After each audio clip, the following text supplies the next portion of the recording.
Yali Madad, all friends online. Welcome you all on today's Sunday morning session. We will continue with our studies of Pillars of Islam by our honored guest, Rashida Sahiba.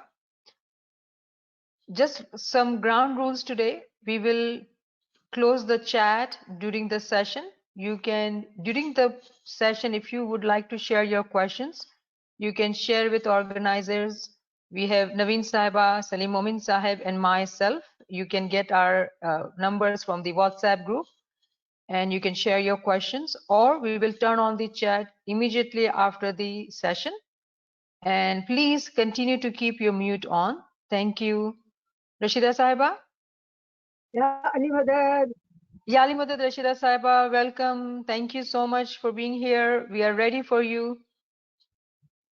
Okay, then let's start because today is the last session on this series of the Pillars of Islam. So, Bismillahir Rahmanir Rahim.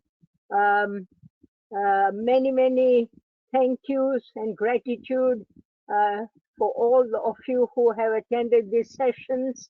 And let us hope that by the end of this session, we will have some clarity and some real understanding of what our beliefs and practices are. So, inshallah, let us pray for that, and let us pray as we have prayed every time, that may Mawla's Noor work in the listening faculty of all the ones who are online, and may his Noor also work in the speaking faculty of the one who is leading this session, so that we can all benefit from the ilm that is the hallmark of the Ismaili Tariqa. The Ismaili Tariqa is a spiritual, intellectual faith. It is a faith of personal search. You have heard these things again and again from the Imam's Mubarak Farmans. It is a faith of the intellect, and the intellect is a facet of the faith. So all these things are encouraging us, prodding us on, turn towards knowledge, acquire knowledge. And knowledge has to be acquired not simply by listening, knowledge has to be acquired by reflection, by reading, by what is called um, uh, regurgitating. I don't know if you come across this understanding that one of the reasons why in Islam we have halal animals. If you look at the animals that we are allowed to eat as Muslims, they are all herbivorous and they are all very humble. And what do? They eat a lot of grass and then they go under a shade of a tree or somewhere in a field and then they chew the cud, which means that they bring it all up into their mouth and start chewing it up again. And that is an indication towards us, the Mormons, that when you listen to something, you should go away and then bring all that information back into your mind and reflect on it. It's a very important thing to do, reflection. And we have to also, as I said, read much more. And now there is no dearth of knowledge. We ourselves run two websites, ismaililiterature.org and monoreality.org. So there is plenty of literature. There is all the books of the IIS as well. So yes, please make sure that we even have now two books of the Imam's Farmans, recent Farmans. So there is plenty of material for us. We cannot complain that we do not have enough material. So having made that beginning, let's start with the seventh pillar of Islam, which is jihad. And this seventh pillar is unique. It is only for Shia Muslims or Muslims of the Shia interpretation of Islam. The Sunni interpretation does not have this pillar as a pillar. So jihad is unique to the Shia interpretation. Let's look at some Quranic ayats first and foremost. That warfare, and I have tried to give you the grammatical use of the word, where in Arabic, transliterated into Roman, so that you know which word is the word meaning warfare. So in this first ayat, which is from Surah 2, ayat 216, warfare, kitalu, is ordained for you, though it is hateful unto you. Look at the words, yes? It's not very pleasant to enter into warfare. You are forced to sometimes enter into warfare. And it may happen that you hate a thing which is good for you. And it may happen that you love a thing which is bad for you. Now, this second sentence is a general principle that, you know, as an ALWAAZ, many members of the Jamaat say, Mullah is not answering my prayer. The answer is in that second sentence. It may happen that you hate a thing which is good for you, and it may happen that you love a thing which is bad for you. So when you pray to Mullah, you also have to leave it to him to decide whether what you are asking for is good for you or not so good for you. And Allah knows what you know not. Yes, we know that. Then the second ayah, think not of those who are slain, kutila, in the way of Allah as dead. I was just wondering, can you enlarge these slides a little bit because they are not very clear? That's much better, yes. Think not of those who are slain, kutilu, in the way of Allah as dead. Nay, they are living with their Lord, they have provision. This is Surah 3, ayat 169. Again, you see, this is about martyrdom in the way of Allah, not in any other way. Martyrdom is praised in the Quran, and in fact, God says that the martyrs are not dead; they are living. They are living. They have life, eternal life, because they sacrifice their life for the sake of their beliefs, their faith, the way of Allah. Then in the next ayah, Surah 9:111, lo, indeed, Allah has bought from the believers. Look at the use of the word bought. I have quoted this ayah earlier as well. Allah has bought from the believers their lives and their wealth, because the garden will be theirs. See, Islam is such an amazing religion, isn't it? That you are not to imagine that religion and religious rewards are free. You don't have to do anything for them. I'm afraid that is the understanding of many people, and it is wrong understanding. It's a wrong concept, and that concept will be a problem for them as they progress in life. So we have to sell our lives and our wealth in order to gain paradise. And Allah will buy from the Mu'mins their lives. Exactly the meaning of bayya as well. The bayya means to buy and sell. The Imam is buying from us. We are selling to him. And we are going to get something eternal in return.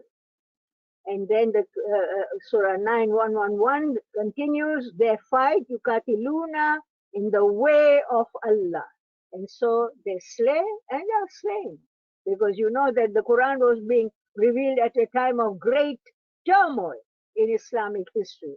That the Prophet had emigrated from Makkah in order to, you know, do away with his enemies, those for blocking his mission.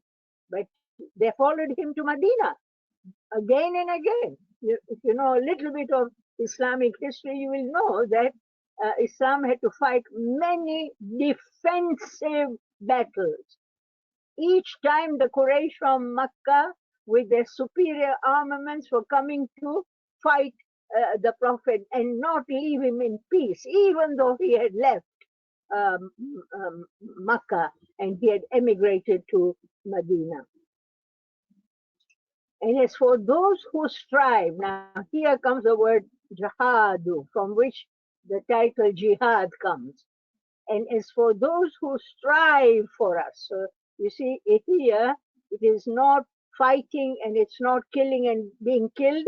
Here it is striving, struggling. And those who strive for us, we surely guide them to our paths, and lo, Allah is with the good. So here, those who struggle, they are good. And they are struggling in the path of Allah, not struggling for, material wealth and what else, fame and things like that. But they are struggling in the way of Allah. Those are the good, and Allah is always with the good. Okay, let's go to the next one. So, of course, a very good resource for us. This is Maulana Hazar Imam's interview with the Lebanese Broadcasting Corporation International. It took place in Aleppo, Syria, and it was broadcast obviously in Lebanon as well. And this is November 2001. So LBC stands for Lebanese Broadcasting Corporation. They asked Hazar Imam this question. So we will talk, by the way, this interview was entirely in French, and this is a translation in English, and therefore you'll find that the English is not, the way English people speak. It is a translated English, okay? So we will talk of Afghanistan. But first, how do you define jihad?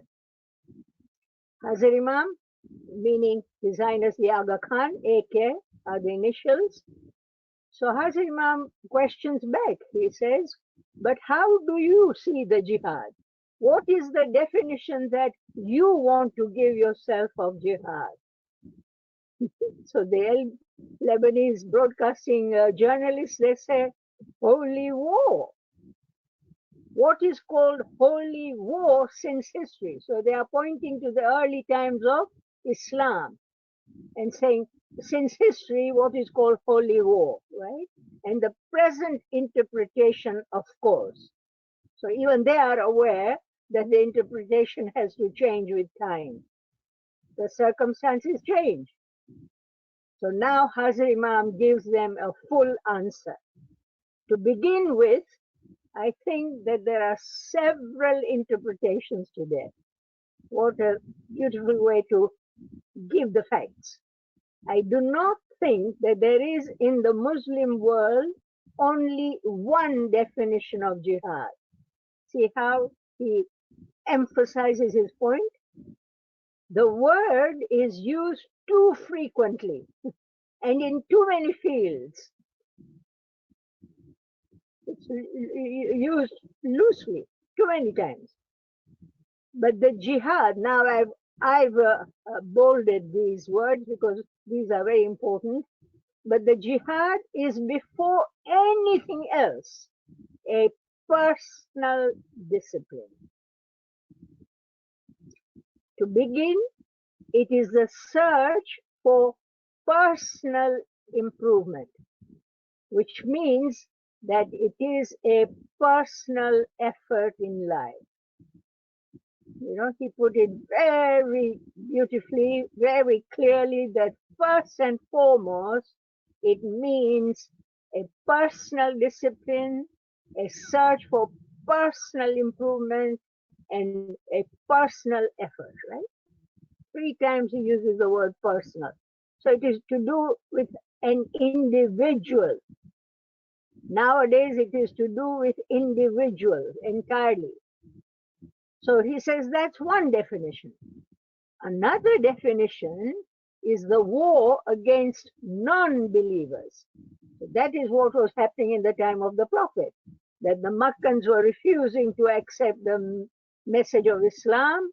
They wanted to carry on being idol worshippers because that was their livelihood, and they were refusing to accept the Prophet's changes. So therefore, it was a war against non-believers. This is another definition. Third definition, it is war against those who attack a Muslim community. those who victimize a Muslim community. See, your has to be justified. And when is it justified? When it is an attack on a Muslim community. Muslims are being victimized as a Muslim group of people. So then if they are in that position, they have to retaliate. You know, you take the example of the Holy Prophet and his, you know, he only had 313 people with him at the Battle of Badr, which is so famous. You know, only 313 people were with him. And the opposition forces were 1,000, 3 times bigger, and they had all the arms, spears and swords and horses and camels. The Prophet had nothing because he had left everything in Makkah and he had gone to Medina. But the Prophet had to fight because this was a war against non-believers.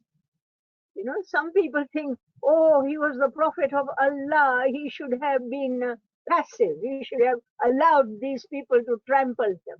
No, because if he had allowed that, then there would have been no Islam in the world. So the Prophet had to retaliate. He had to defend himself and his community. And he was well aware that he was outnumbered and that he was outnumbered in the sense of also armaments and resources. But he stood up on a hill and he prayed to Allah. And the Quran says that he received angelic help. God sent angels to help. And you cannot understand how 313 soldiers of Islam should be able to defeat an army 3 times the size.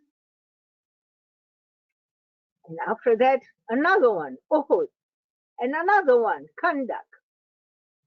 You know, they kept coming, every time bigger, but the Muslim community was also getting stronger and bigger. So the Prophet had to fight defensive battles.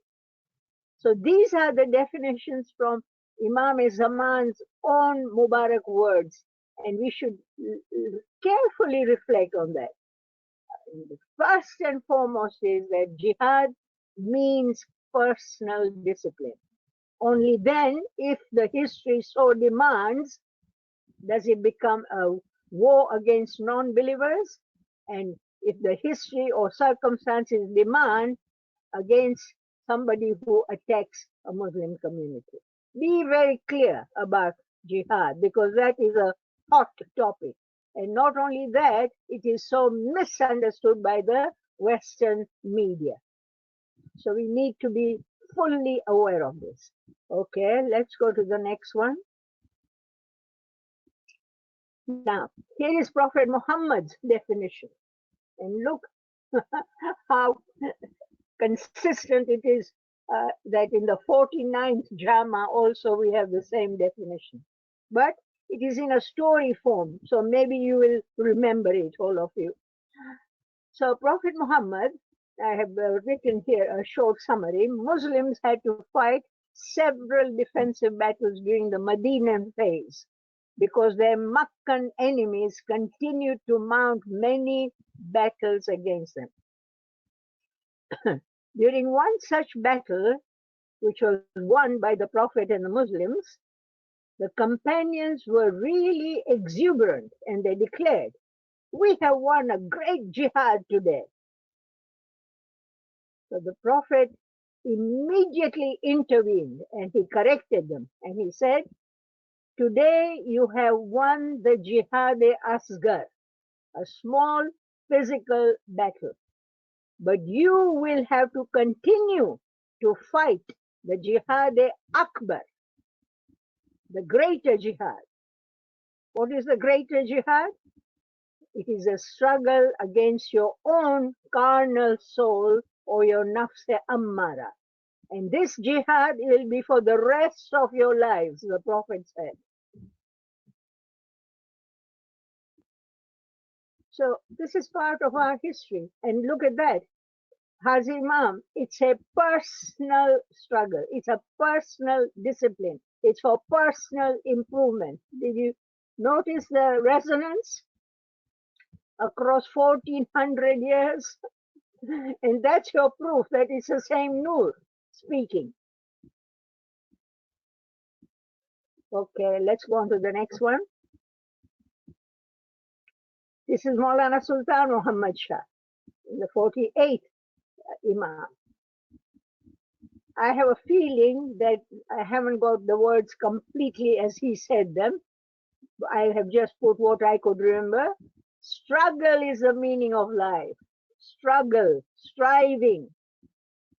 Victory or defeat are in the hands of God. To struggle is our duty, and it should be our joy. Look at these words. And people keep quoting all these type of words, but I really don't think we take time to reflect. We don't take time to reflect. At this very moment, I am counseling, right? Because I have been an ALWAAZ in this Jamaat. I am counseling somebody who is going through a very difficult time, right? And I had to remind them that, look, this is what the Imam expects of us, to struggle, no matter if the sky falls down on you. It's our duty, but we shouldn't moan and whine and complain. We should say, I am going to do this with joy, because that's what life is about. That is the meaning of life. Jihad, this personal struggle, is the meaning of life. They are amazing words, as I say. But you know, I don't think we reflect on what we hear or read. Let's go to the next one. So here we are going to now finish the topic of jihad. That the literal meaning of jihad, you can look it up in any concordance or Arabic dictionary. It means to struggle, to strive. Just as, you know, the word som means to abstain from. And then the Prophet used to give the details of what to abstain from. In present times, we strive, all of us. This is a well-known thing about the Ismaili community, wherever they are in the world, that in our present times, Ismailis strive by voluntary sacrifice of material resources, time, secular and religious knowledge, and they are striving against sickness, poverty, ignorance, misunderstanding amongst human beings in the world. The Ismailis are participating with the Imam in his projects to bring about a better quality of life for all people, regardless of their ethnicity, religious belief, gender, or whatever else. That's what the Ismailis are struggling to do. That's what we are supposed to be doing. And why do I emphasize this now? Because jihad is something you cannot do without a leader. It was the Prophet who commanded the army again in his defensive battle. So the pillars and their definition also require that there should be a leader.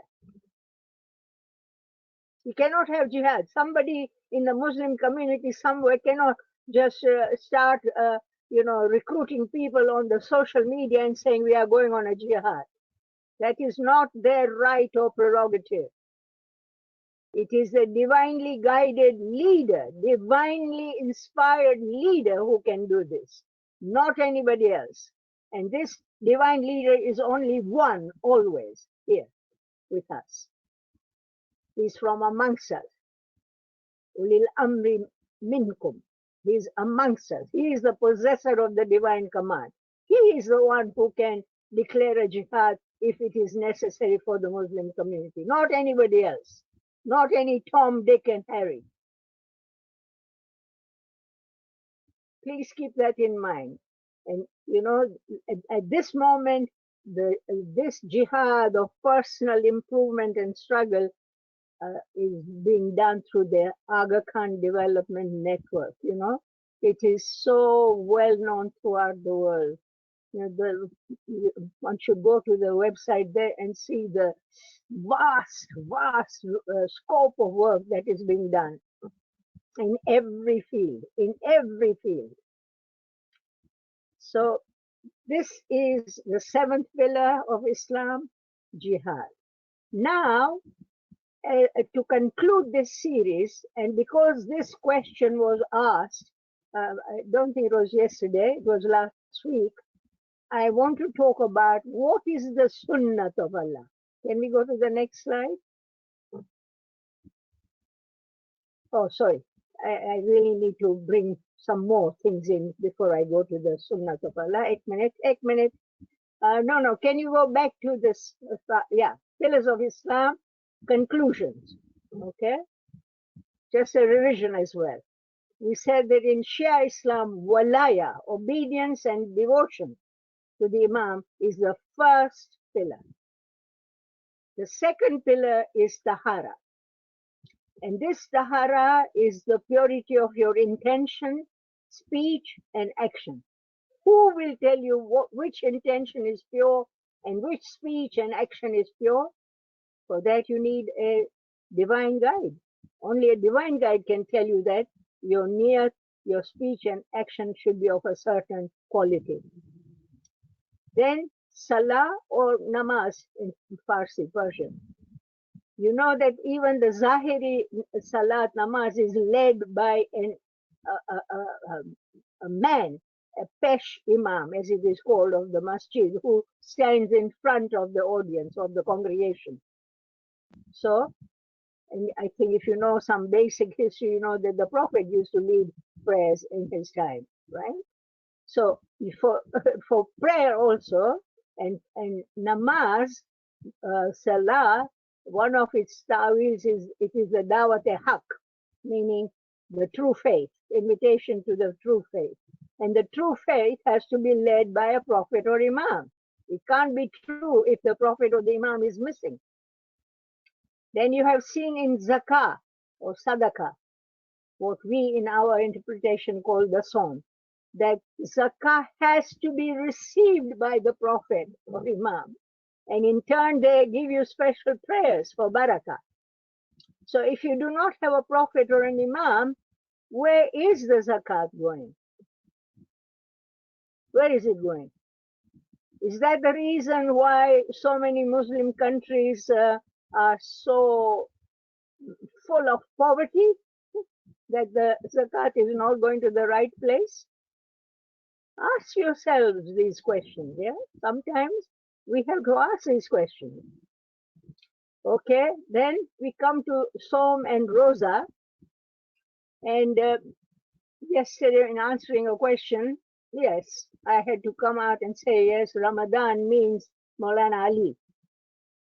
I didn't go into this, I did not wish to go into such ta'wil in this course, because I feel that first the foundation should be strong before you start on the ta'wil.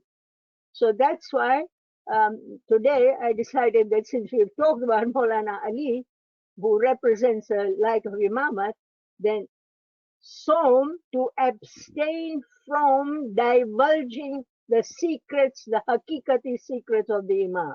Because we have been through a phase of almost 1350 years in which you could not declare your Ismaili identity openly. In those times of concealment, we had to practice secrecy, taqiyya. So Som is really about that. And Hajj, you have to do Hajj, but the physical place is just a symbol, as we discussed only yesterday. A house that has been destroyed again and again. And people they cannot guarantee safety because there may be a stampede, there may be a collapse. Some years ago, there was a fire from a gas cylinder. You know, these things are happening. We hear in the news about them. So Hajj is representative of the living house of God, who is the Imam, and he has to be always here. And in jihad, just now, we have heard that jihad of the physical kind, first and foremost, has to be led by the Prophet or the Imam. And in our interpretation, we would say that our personal search and personal struggle is also guided by the Imam. We are not left in the dark. The Imam gives us such wonderful guidance. Struggle is the meaning of life. Victory and defeat is in the hands of God.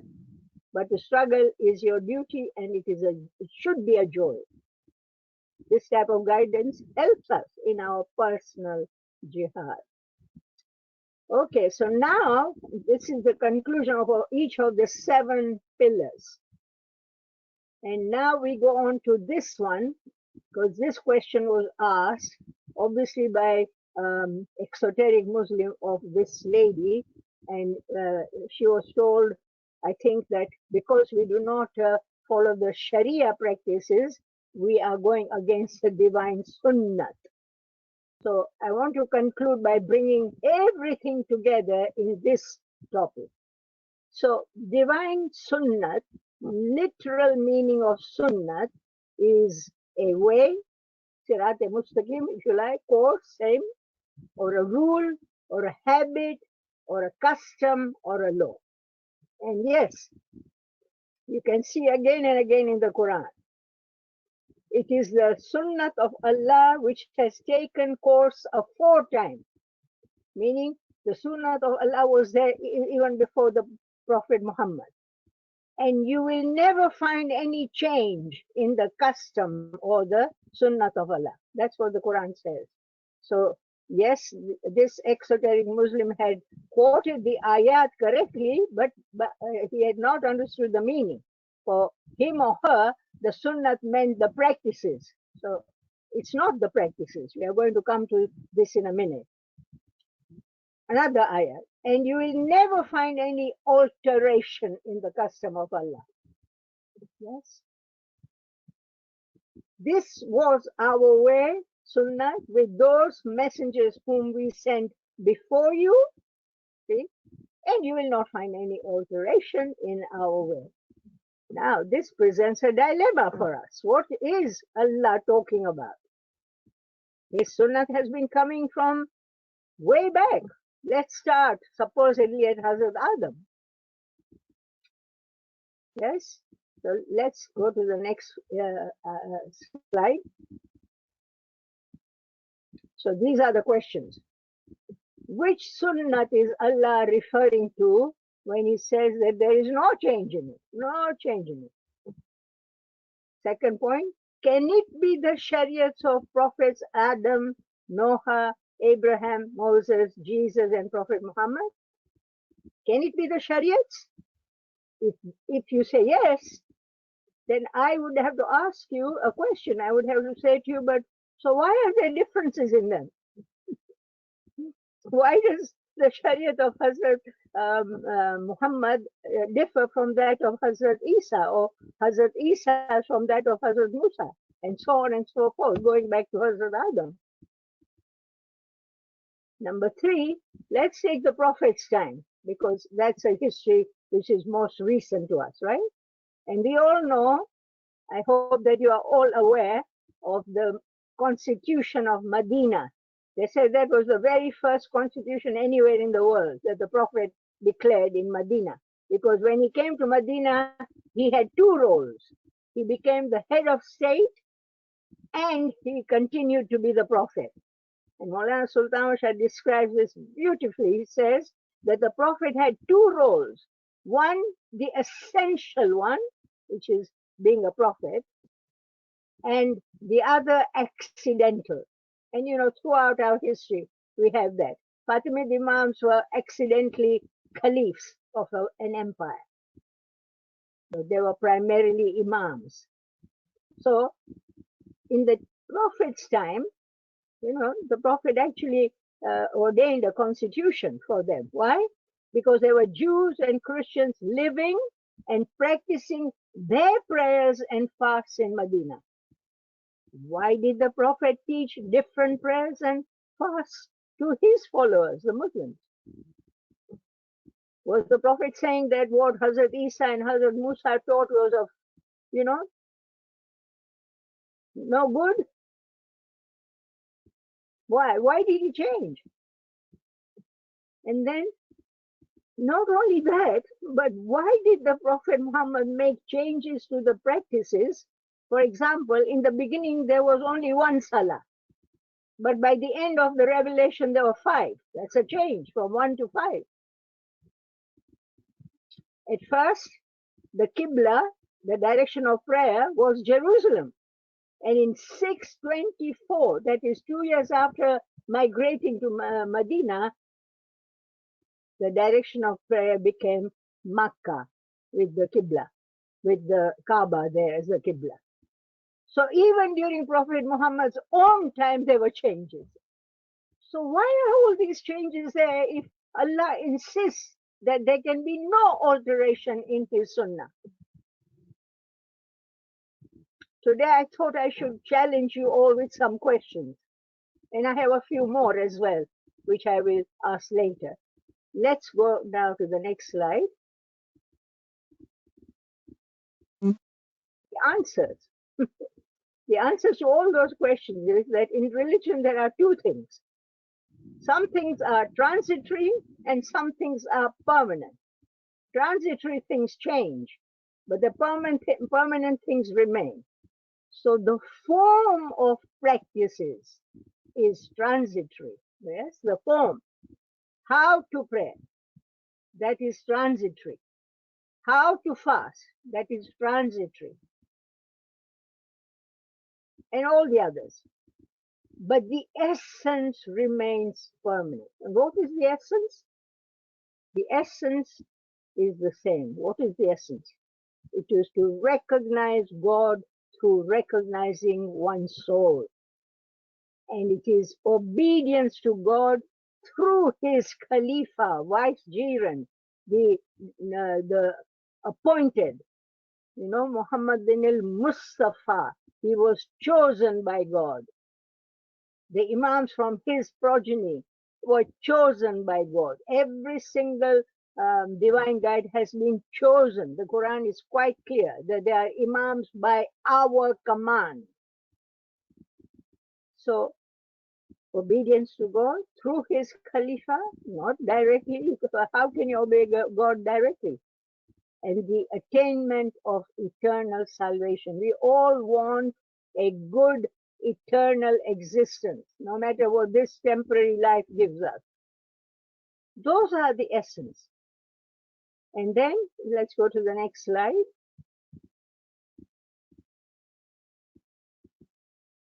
So my next question then is, what then is the sunnah of Allah which does not change? Not just the essence, it doesn't change, but something else which keeps that essence alive. And these are some of the ayahs which I think every Ismaili should have at the tip of their tongues. And the first one is Surah 5, ayah 15, the last sentence. That's why I put ... This is قَدْ جَاءَكُم مِّنَ اللَّهِ نُورٌ وَكِتَابٌ مُبِينٌ. You see, even in the Arabic, you can hear the word nur first, and then the manifest book. Now has come unto you light, nur from Allah, and the manifest book. The book didn't come first. The nur came first. And then the same nur, in another ayat which I haven't put here because there are so many ayats, but in Surah 33, ayats 44, 45 and 46, the Prophet is described as Sirajam Munira. Yes, that he was a da'i, a warner, a bashir, giver of glad tidings. He was a da'i by the permission of God, and he was Sirajam Munira. He was the lamp which was giving light. So this nur, the Quran itself defines, was Prophet Muhammad in his time. And the Quran then says in 2 places, Surah 9 and Surah 61, they, the kafirs, the unbelievers, the disbelievers, or worse than that, they desire to put out the light of Allah with their mouths. It's very beautiful in Arabic. Afwa, afwa fihim. This you can see from the word afwa, that they want to put out the light with their mouths, because in those days the lights were, physical lights were also oil lamps, which when you wanted to extinguish, you would blow at it. Said, and Allah will not allow it, save to perfect his light, however much the disbelievers are averse. It doesn't matter how much these kafirun are averse, they hate this light of Allah. But Allah is not going to allow them to put it out. After all, this is Allah's light, for God's sake.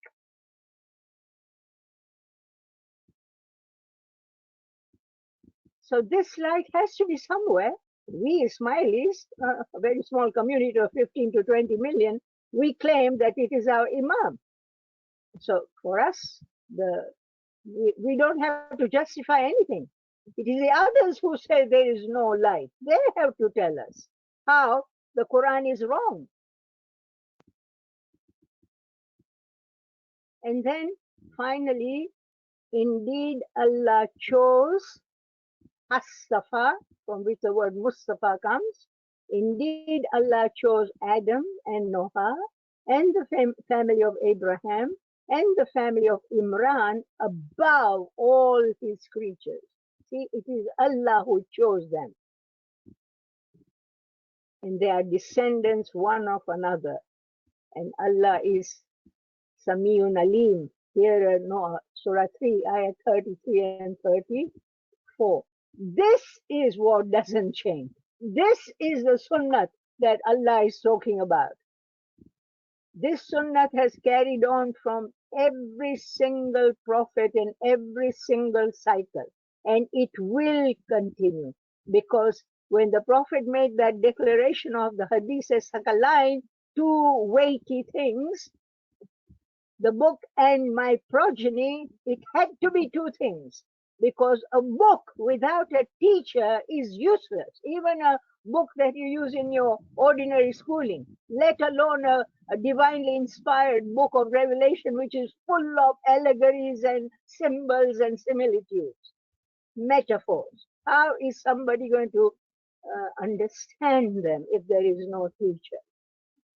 It's really, amazing people like us. How can these millions of Muslims, with what is written in the Quran, and it is their claim that they know the Quran well, how come they don't understand these ayats? The Quran has an answer. The Quran has the answer that there are people who have eyes, but they do not see with them, and they have ears with which they do not hear, and they have hearts which are locked, they do not understand. So this is the sunnah. The sunnah of Allah is that there is always a guide, a divinely inspired and appointed guide who leads people on the right path. The Sirat-e-Mustaqim would not be the straight and the right and the true path if there wasn't somebody leading us on it. And all the pillars show you that you have to have a leader. But what is important here is that what we are discussing now about the sunnah of Allah not changing, about divine guidance, that's a fundamental principle. Whereas the practices are secondary matters. We have to have our principles correct first.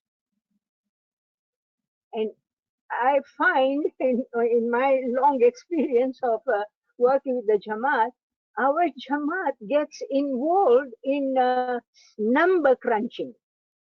They say we pray 5 times a day. We say, oh, we pray 3 times a day, because we don't have the correct information. You are not going to get anywhere with crunching numbers. What we have to say is, can we leave the secondary matters aside for the moment? Let's talk about fundamentals. We obey Allah, the Prophet, and the Ulil Amr. Who do they obey and how? This is the type of conversation. If the person opposite has a logical mind and is of a certain intellectual level. It was in America, in Los Angeles, that Maulana Hasim Imam said, try and explain to people what we believe is our interpretation of Islam. If they don't understand, try again. If they don't understand the second time, try again. And then Mullah said, then you have to leave them. And the Quran itself in Surah Kafirun says, Lakum dinakum waliya din. To you your religion, to me mine. If people are not ready to absolutely understand, then that is the only position we can take. Lakum dinakum waliya din. To you your religion, to me mine. Thank you, Rashida Sahaba. This was just amazing. After the pillars of Islam, what you shared with us in the form of questions, intellectually so stimulating. It was like cherry on the top. So thank you for doing that. Um, it was an amazing session, and you were absolutely right that there is no way we will be able to comprehend what you have just shared in such a limited time if we will not regurgitate. We have to take the slides, we listen to this recording, and truly reflect and understand how comprehensively you have talked about so many things. We will not get it if we do not regurgitate. So I'm amazed. Thank you so much. Friends, chat is open. I have already received one question, so let me share that. The friend says, as per Imam Jafar Sadiq, our affair contains an exoteric and esoteric, an esoteric of the esoteric.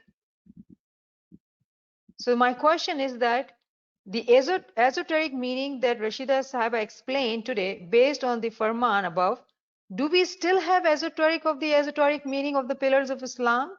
But it will be revealed to us spiritually once we reach that highest intellectual and spiritual level, and Mola will ultimately reveal it to us.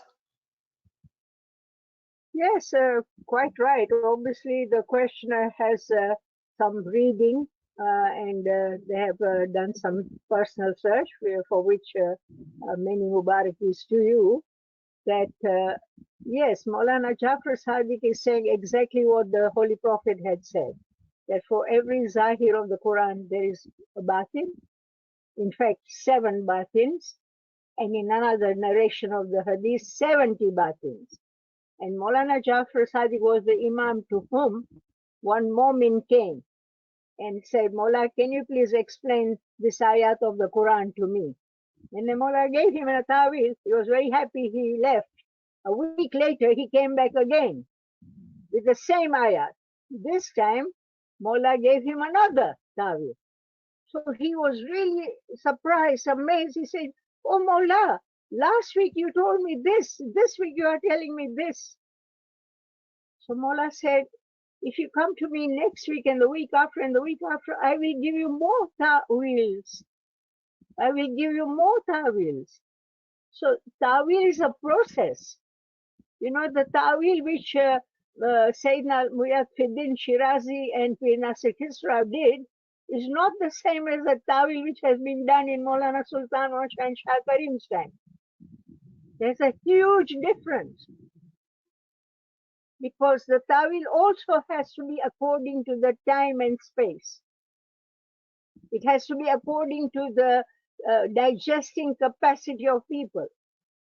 How intellectually sharp are they?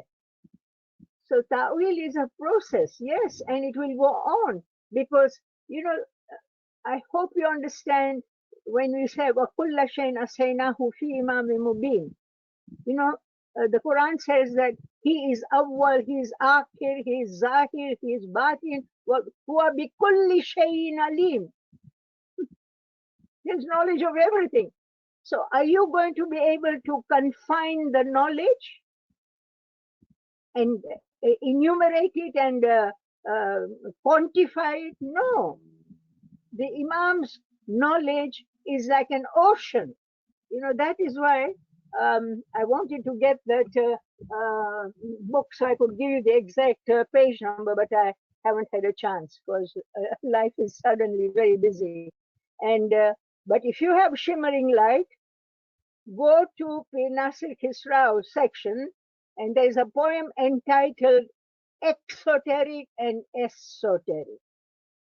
And P. Nasir Khisrao is very, very direct. And he says that the exoteric is like salt water, brackish water. So he's telling the exoteric people, don't run up and down the shore of this salt water. Find a pearl diver, i.e., find a leader, an imam, and dive into this ocean because the pearls are at the bottom. So even poetry tells you that the bottom is a long way down. And there are deeper and deeper and deeper ta'wils depending on a moment's progress in ibadat and knowledge. I Subhanallah, hope that subhanallah. answers the question. Yes, yes. At least you have given like a lot of room for learning to. You've given us a lot of area to still study and reflect. And I hope it helps the friend who asked the question. I would I request would friends to also stay. I would just add a little bit more there, which is that what we are doing, all of us, is that we have access to bookish ta'wil. Yes, for us, the ta'wil is somebody else's experiences which are expressed in the Ismaili literature. But if we were to follow the path the Imam gives us of Baitul Khayal and the Ibadat of Ismi Azam, then yes, we too will have ta'eed, we too will have spiritual inspiration, and we too may be able to have some meanings to things which we may never have read anywhere. So the possibilities are really enormous. Ameen, Ameen. I have another question, Rashida Sahiba. This friend is asking, in the time of Imam Hassan ala zikrih salam, we became obligatory from Sharia, but after 50 years, we put back to Sharia. So at present, we follow Tariqat or Shariat or both.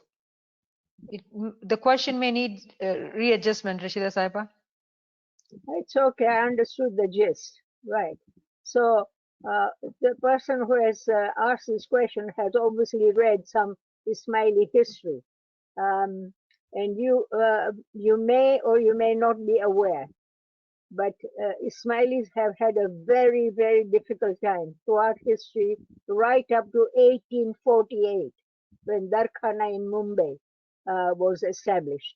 You should read Maulana Sultan Ahmad Shah's chapter 8 in his memoirs. One sentence describes it all, okay?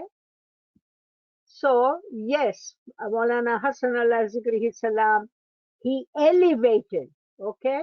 See, if you have really been listening to my sessions, I hope that you have understood that the Ismailis never ever denounce or disown the Shariat. The Shariat is the heritage of our Imam. It is from his Dada, Nabi Muhammad Mustafa. What we say is that Shariat is the beginning level, and you are not to stop there. You have to travel along Sirat al-Mustaqim through Tariqat, Hakikat, and then Marifat. So yes, you are right that when Maulana Hassan Zikri Salam declared this Qiyamah, for a short time, Maulana Jalaluddin Hassan was forced to reintroduce the Sharia. Yes, but you and I are not living in Maulana Hassan al-Zikri Salam's time or in Maulana Jalaluddin Hassan's time. You and I are living in Shah Karim, Nur Maulana Shah Karim ul Hussaini Hazar Imam's time. You tell me where you, give me a quotation from any of the farmans which tell us that we should practice the our rites and ceremonies in the way of Sharia. Yeah, you see, the concept is that in the, you know, Maulana Sultan Shah used to put it beautifully. He used to say, if I tell you it is daytime, it is daytime. If I tell you it is nighttime, it's nighttime. That's the meaning of a divine guide. You know, the divine guide's intellect is perfect, whereas our intellect is very, very small, partial, right? And therefore, you cannot say to the Imam, why did you do this? Yeah, it is the Imam's generosity. Sometimes he makes a farman and he explains to you why he's doing it. That's his generosity. Not that we have the intellect to appreciate his words. So in our time, what we are doing is absolutely what we should be doing according to the guidance of the Imam. The Imam doesn't always say, don't do this, right? In religion. Subhanallah, Subhanallah, Subhanallah. This question is, why don't we have any information on other imams, like Imam Moiz, for example? Is it due to information being lost in Almoth? No, there are many reasons for it. Yeah, number one, you are right. In the Fatimid times, our library was burned. You know, there is a place near Cairo called Tilal Kutub, the hill of books. Why is it called the hill of books? Because this hill came into existence by our enemies burning the books in the library of the Fatimid Imams. Yeah, there are so many books that they created a hill. Have you heard of this? Okay, number two, Almoth. This was burnt, the library, which was the best library in the world. So between the Fatimid times and the Almoth times, maybe 2-3 Imams times, they had accumulated again a huge library, right? The best in the world. What did the Mongols do? They burnt it also with the help of the likes of Juwaini, etc. Okay? So one reason why we have had a dearth is that our enemies have destroyed our books. Number two, because we have had such a history of persecution and fanatical hostility, like Maulana Sultan Shah says, there are phases in our history where there is hardly any literature. Hardly any literature. For 700 years in Iran, because the Imams were moving from place to place and the dais and scholars also, they never had the peace to write too many things down. So there are only a few treatises, epistles, and a couple of books of poetry. So it was Maulana Sultan Muhammad Shah who created the Recreation Club and the Ismaili Society. And they started this work. And then Shah Karim established the institute, and they have published books, right? And there are people like us, my husband and I, we publish books of translation, which I have said to you again and again are on our websites, okay? So there is literature now. But what you are talking about is history, right? History is interesting, but it depends on who has written it. Yeah, history is not something you can learn your religion from. History is information about what was happening in various different times. So when you say this Imam, I haven't read anything about this Imam. Imams themselves have written books. Maulana Moiz has written what is called something Ta'wilu Sharia or something like that, and it has been translated, but it hasn't yet been published. And there are other books which are in the pipeline. Um, the Face of Religion, Wajuddin, is in the pipeline. But there are many other books like Rahatul Akal, Sayyidina Kirmani, it's very difficult to translate. Very difficult. It will take somebody a lifetime to translate. So there are books, but they may not be in the languages which you have. So there is a mixture of a combination of circumstances and facts, which makes it difficult for us to have everything. Okay. Subhanallah, Subhanallah. Rashida Sahiba, our friend shared the reference you had mentioned from the IIS book, Shimmering Light, page 52. And surely we have lots of beautiful books on the website. Rashida Sahiba has mentioned to us so many times, monoreality.org. So those of you who want to study surely benefit from that website.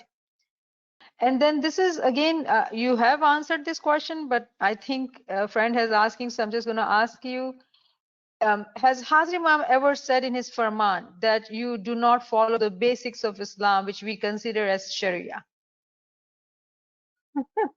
I've answered Sorry. that question. That's why, today I did a lot of question and answers because I have a feeling that on these long distance Zoom sessions, there are people who are missing things, right? I have said again and again, the Imam will never say to us, you don't have to practice Sharia. He'll never say that. Why? Because Sharia is part of Islam. If you have not practiced Sharia, you cannot be on Hakika or Tariqa. He's never going to say that. But by his other guidance, a moment comes to that understanding. Okay? Right? So Maulana Hazrat Imam has said in interviews that the Jamaat, British interviews, right? English journalists, he has said that, yes, my Jamaat gives me tithe, right? Yeah, gives me the song. So if you are giving the song of the amount which I have mentioned, 12.5% of your earnings, then doesn't that automatically tell you that the time of the 2.5% of savings is gone? Should it not tell you that? I mean, we have to use our intellect a little bit, haven't we? If the Imam approves of, you see, what I think, it's just coming to me now. I hope you are all listening very carefully. I think there is a large number of Ismailis present today who seem to think that we are missing something because we don't do those things. They feel that we are not proper Muslims because we don't do those things. You know, this is a real problem. This is a real problem for us, right? It means that our identity is extremely weak, kamzor. If you don't understand that praying constantly through your action, your speech, your thought, your feelings, if you don't understand that fasting is from an ethical point of view every day of your lives, if you don't understand the challenge of paying 12.5% from your from your earnings, if you don't understand these things, that means that it must be very difficult for you to practice these things. You know, in fact, if you had stopped asking me questions, I have a question to ask now. I want to ask a question that the 129 people who are now left on this line, I would like to ask you this question, and if a brave person answers. Amongst you, those who have this Ramzan been keeping the fast of food and water, how many of you have become convinced from these sessions on the pillars that you actually stop doing that? So first question is, how many of you keep the Roza of Ramzan from food and water? Rashida Saiba Yali Mother, this is Zinat Madhani. I do. I have been keeping Rosa since I was a little child. Okay, Zinat, you're very good. You're very brave, and I'm glad you said it. Yeah. And my question to you would be Zinat, I am sure that you are very careful of your ethics because you have kept your carnal soul without food and water. But I also hope that you know that in the rest of the Muslim world, every night after the breaking of the fast, there is a big party, right? That is Every correct. Muslim country, you go to, they advertise banquets, Correct. for iftar, and bring your Correct. friends and eat as much as you can and all that, right? So Correct. number one, the fasts are not the way they were in the time of the Prophet. Number two, are you aware, Zina, that Maulana Sultan Muhammad Shah has made a farman that for the sake of your physical health, fast from food and water once a week. And if Yes, you do that, you would have fasted for 52 days. that That is is correct. how many? 22 days more than your 30 days of Ramadan. That is correct. So what I'm saying is that we should look at the, guidance of our imams and not feel. You are right, Zina, that you have been brought up to do that. But now you are a very grown up, very intellectual person. You have sat through this whole series on the pillars. Now you got to ask yourself this question, that by continuing in that vein, by continuing in that way of Sharia, are you not undermining the Imam's guidance in a way? Don't answer now, please. Don't answer now. I'm leaving you with this question. Do you feel that maybe there's something missing in the Imam's guidance? Because if it is for your health, you should do the one a day a week fast. There are Ismailis who, following Mahatma Gandhi, once a week they don't speak. They abstain from speech. You see, the point which I was going to make before I ask this question was that we have to understand that the Holy Quran includes the abstaining from food and water, but it also includes abstaining from evil, from speech, like in the story of Hazrat Maryam. It asks you to abstain from many, many things. The Holy Quran mentions 5 times namaz. Some Ismailis are not even aware of that. But it also mentions Daimu Zikr. So the Quran is a challenge for people because it has bipolar language. It has both the extremes. Which are you going to follow? And the answer would be, I will follow that which the Imam of my time tells me. I'm going to stop there, right? Because, we are not into converting people. They have to decide for themselves. Jihad is a personal struggle, okay?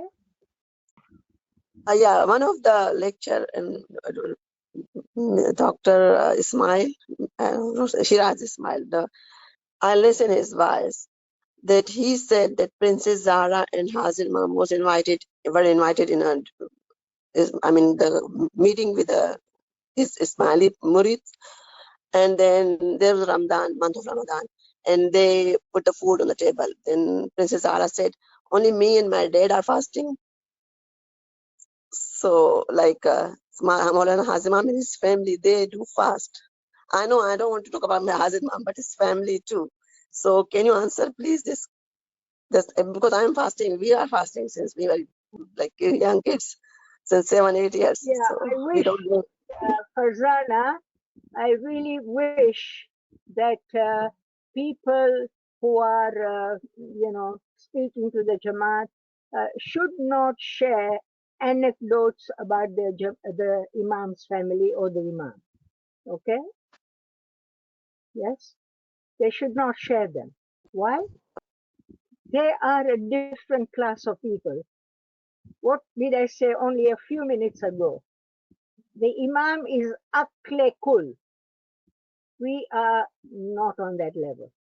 If somebody says to me, I'm fasting because Maulana Hazar Imam is fasting, then I will tell them something else. I will say to them that Imam hardly sleeps. Okay, he does not sleep much. Are you doing that? Imam spends his personal wealth to help others in the world. Are you doing that? You know, there are many, many things about the Imam which none of us can even copy. We cannot compete. Right? So to say that Imam fasts, therefore I have to fast. Imam is, you see, that's why I use, when I did the Jamaat Khana series, I use that Qasida which is so enthusiastically recited by the Jamaat. What does Rumi say? Shah-e-Shariatam tuhi, Peer-e-Tarikatam tuhi, Haq-ba-Hakikatum tuhi, Dam Hamadam Ali Ali. Imam is the Shah of Shariat. He's the king of Shariat. He has inherited it from the Prophet. That's not the case with you and me. We have to follow what the Imam says, not what he does. You know, this is a serious mistake in the Jamaat. I'm really speaking my heart today, right? I'm really speaking my heart today. But I feel that you should not have to make up your mind on anecdotes about the Imam and his family, right? Take his family, right? It is the very amazing period of Ismaili history today, you know. In one of my sessions, I mentioned that some people look to the Fatimid times as the golden period. For me, the present is the golden period, okay? And in this golden period, it's not like Musa Kazim and others, right? You know that the Imam at the Darbar in Portugal said, my family is behind me. What did you understand by that? He wasn't just saying that they are sitting behind me. He was saying that in everything I do, my family is with me, supporting me, doing all this, right? So every single member of the Imam's family is absolutely, you know, striving and doing jihad in the way of Allah, the way of the Imam. Are we doing that? Then how do we compare ourselves with them? About food and water, which has just come to my heart, it's Farzana, na? Who was the one? No, it wasn't Farzana, somebody Yes, it else. was Farzana. Farzana, Rashida Saba. No, it is Farzana. Yes. Okay, Farzana. Talking about Shariat. Are you listening, Farzana, as well as everybody else? Yes. In Sharia, a Muslim woman cannot marry a non-Muslim. In Sharia, a Muslim man can marry a Jewish or a Christian lady and she does not have to become a Muslim. But in Sharia, a Muslim woman cannot marry a non-Muslim. What did Princess Zara do? Farzan, I'm asking you. Yeah, she did marry with the non-Muslims because she's. Because I agree. They are the ALWAAZ family of ALWAAZ. I understand. We respect like as a prophet family. They are, but I'm just giving the. I know as Imam said, do whatever I say. Don't follow what I will do. So we understand that everything. But just the thing is, the missionary, he said that he does fast too because he said that is Islam is necessary. So I mean, he's a good missionary. But so, and we do like, you know, since it's our habit, only thing we're doing. Sorry for to ask this question. I understand why the tariqat and hakikat explanation. I understand that, Farzana, you only brought this question up because you had heard this from a missionary, ALWAAZ, and that's why you are asking this question. I understand that entirely, but since you have asked me the question, I'm giving you, I hope, a logical and a correct answer, right? I can't make up your mind for you, but I can give you some facts, right, to show that if Sharia was so important to Princess Zara, she would have never married a Christian man. How she married him is another point, right? How? In her pre-nuptial agreement, she married him on the condition that the children would be Muslims. That's what our girls should follow, which they don't. Yeah, Farzana, there's a lot to think about, okay? It's up to you to weigh up what you have heard here and what you have heard elsewhere. Think about it, use your intellect, and come to a proper conclusion, okay? Thank you, Thank you. Rashida Sahaba. There's a brother Salim who wants to talk. So Salim, go ahead, unmute yourself, please. Yeah, I never fast before ever. But recently I attended some Zoom conference classes and history sessions where it was mentioned clearly that why we have to do fasting and when we have to do and how to do fasting and what's the benefit of it. So I started fasting because I found that one it was good. Because one thing we have to understand that innamal amalo biniyat, we have to do our things, then there will be a niyat also. Niyat will not benefit. I'm not talking about that Shia or Sunni type of fasting. I'm not talking about that. Completely, clearly, I'm talking about. I'm not saying that you have to fast from the dawn to dusk like that, which you know that in Norway we cannot follow those rules as well. The reason for that one, it started. Initially, my weight was increasing heavily. I'm telling you straightforward. I'm not joking you.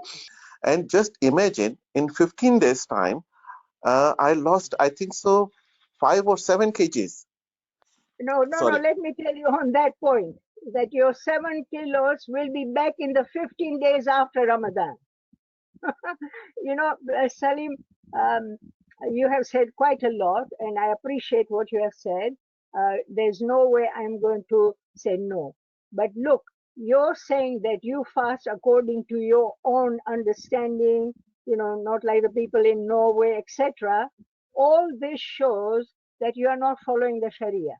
So why don't you then follow the Hakika guidance, which is that fast 1 day a week for 52 days and see what happens to your weight really and to your health. That's what I would advise you, because, you know, I don't want to ask who advised you all these things. There's a lot of cross talking in the Jamaat. That's why I have said before as well, that it is up to you people to use your intellect to understand what makes sense and what is logical and consistent with Ismaili history and teachings, and what is just people talking off the cuff. That's up to you to decide, okay? Okay. All right. Shall we just have one more question, because... Yes, it's late. Thank you for giving so much time, Rashida Sahaba. I But am I'm fully glad aware. all this is coming out. Yeah, I'm very glad all this is coming out, because that tells us whether we are talking at the right level of our audience or not. True, very true. Sorry, I had put a question, Rashida Ben. It was, I am fighting with my nafs, jihad karna kafir se. And, the way you are explaining to us with the farmans, and I am understanding it so well. I would like you to help me. I am fighting with that. And can you explain to me in a little deeper way how, this nafs amara, which is, for that, for Betul Khal to help me, Yes. Okay. Thank What's you. your name, by the way?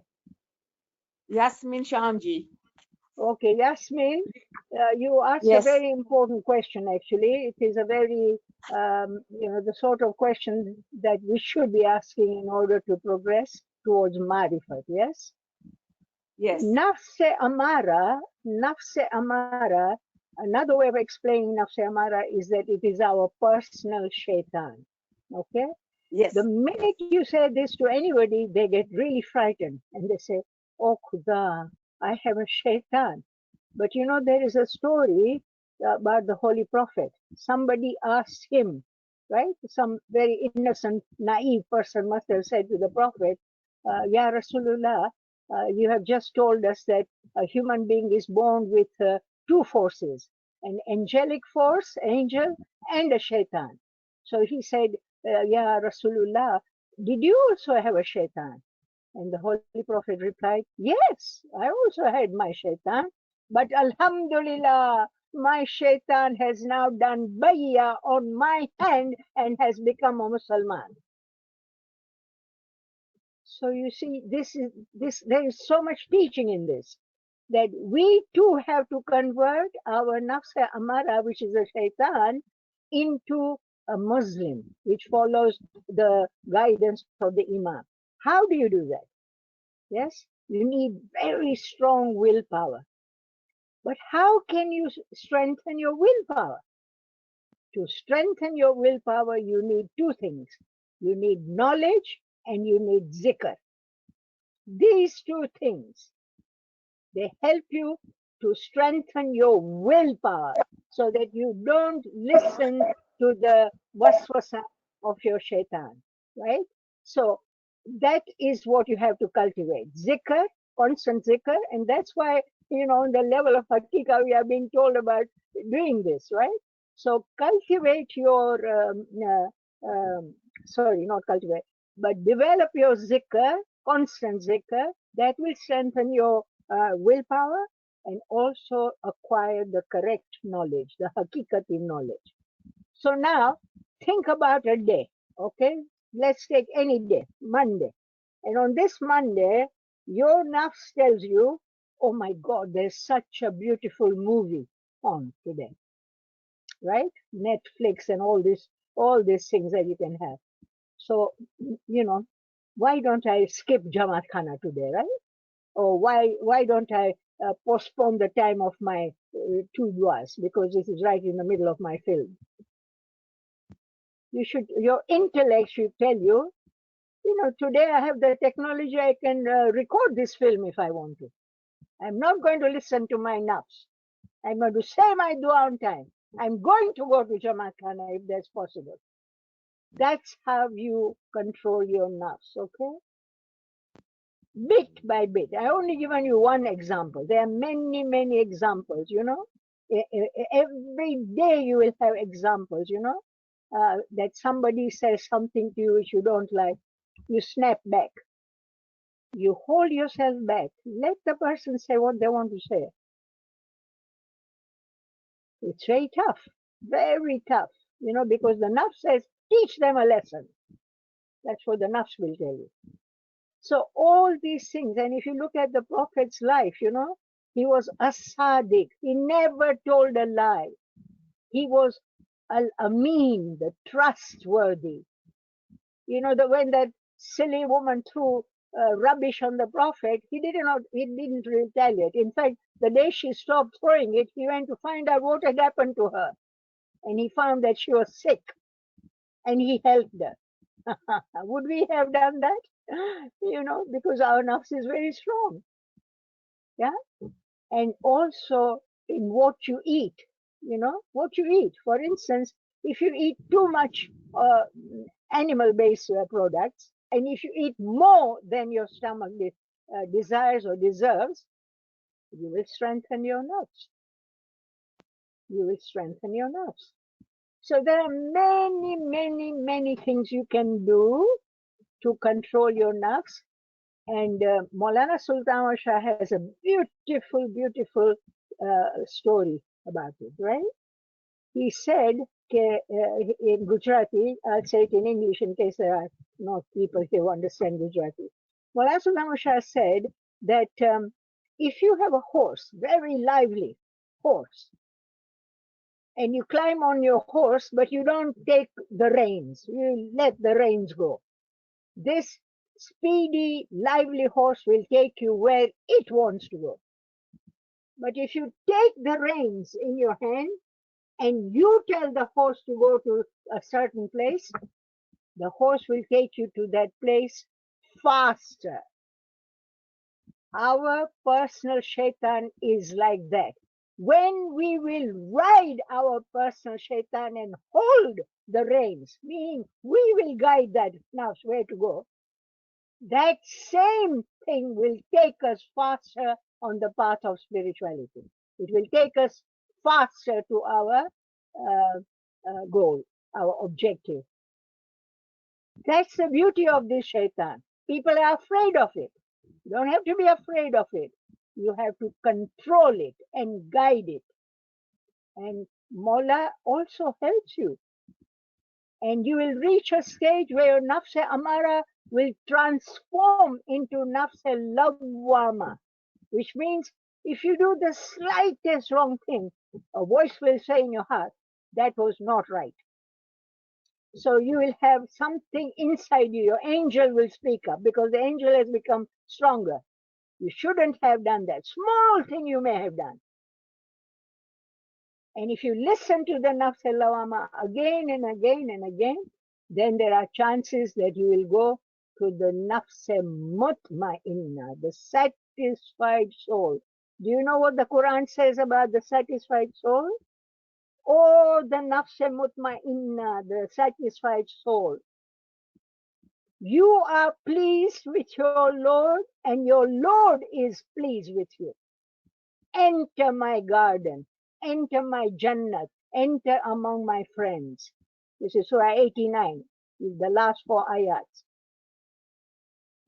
So it's wonderful that we have this nafs amara. If we know its tricks and we know how to control it, it will do our job faster than if we were trying to walk. We will be riding a speedy horse towards Mi'raj. Did you understand what I have just said? Subhanallah, Rashida Sahiba, Subhanallah. You know, it Okay. would be a good idea, Rashida Sahiba. You spoke so beautifully. Believe me, these sessions have been going on zikr and how to kill nafs ammara. But I think you have a very unique way of talking about these things, and I would like you to, you know, have some time, think about it, and come back to our forum and speak about it.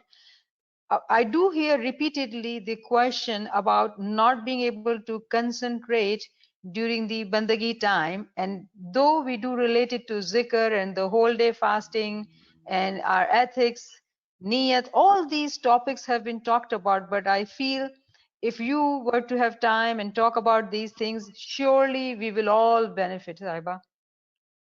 Inshallah, inshallah, if Mawla so wishes, we can. And our dua is that, you know, these sessions should continue, you know, and that we should find when Jamaat Khanas are regular again, etc., we should find time at weekends or at night or whatever, and continue this type of intellectual search.